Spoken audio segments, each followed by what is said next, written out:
the Major League Baseball offseason is, for the second consecutive year, incredibly slow, with the owners increasingly beating the players at the negotiating table.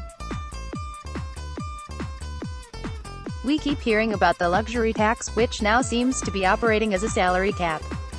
Again, the owners are winning as the percentage of revenue dedicated to player salary will very likely drop for the second straight year. Some might wonder about the penalties of exceeding the luxury tax threshold, and I'm here to point out that, unless a team is over at 3 straight years, it's not that much.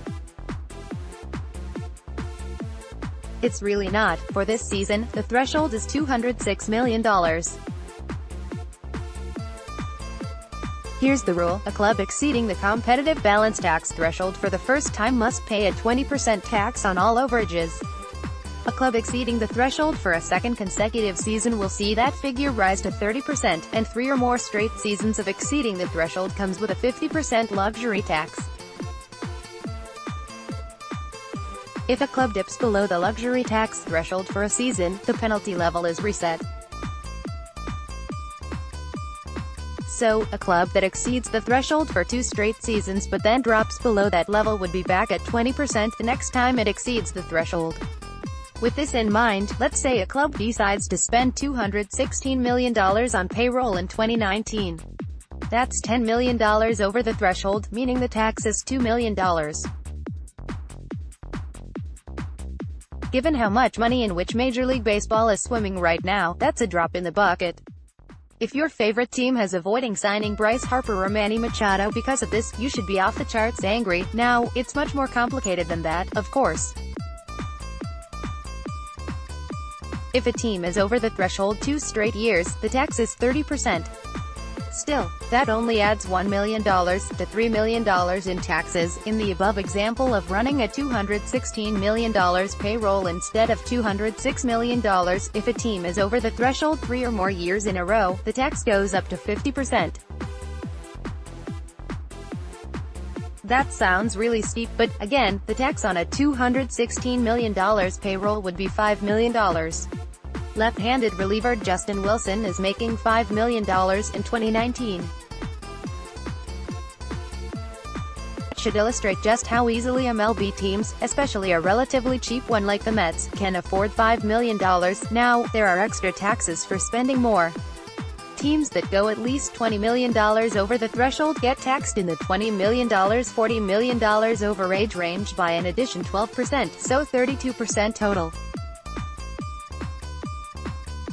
It's marginal, like our taxes, so it would go like this for a $236 million payroll in its first year over the threshold. First $206 million, 0 tax, $206 million, $226 million, $4 million, $226 million, $236 million, $3.2 million, that's $7.2 million in taxes for going $30 million over the threshold.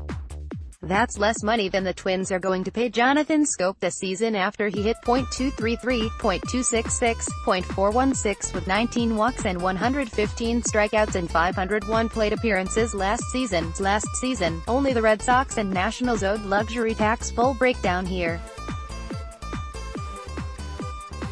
No other teams would be hit with the extra fees this season, meaning the Cubs, Dodgers, Yankees and other high-profile teams could go $30 million over the threshold and still owe a meager $7.2 million in taxes. Making a deep playoff run makes a team a hell of a lot more money than $7 million.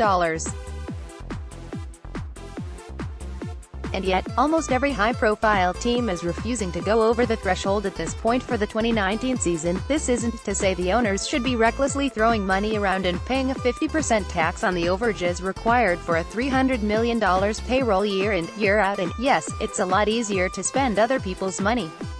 At the end of the day, however, MLB is posting record revenues on an annual basis and player salary is decreasing as a percentage of it.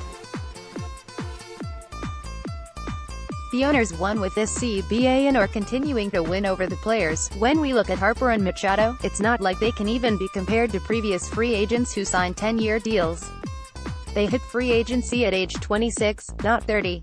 The back end of a 10-year deal to Harper or Machado is likely still going to a very productive player. Instead, most high-profile teams are more worried about saving $7 million than putting together the best roster possible. This is bad news.